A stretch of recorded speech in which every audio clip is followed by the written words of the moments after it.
میرے بھائیوں اور بزرگوں، میرے نوجوان ساتھیوں، آئیں اس تأسف اور ندامت کی فضا سے اپنے آپ کو نکالیں، آئیں ملت کی اس عظمت رفتہ کو بحال کریں، آئیں اس ملت کو وہ مقام عطا کریں اس کا کلمہ جس کا ہم سے تقاضا کرتا ہے، جس کا ہم سے مطالبہ کرتا ہے کہ لا الہ الا اللہ محمد رسول اللہ کا اقرار کرنے والے، اس کی گواہی دینے والے کیسے لوگ ہونے چاہیے؟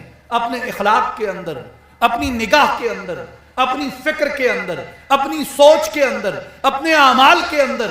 میرے بھائی اور بزرگوں، اصلاحی جماعت یہی دعوت دیتی ہے۔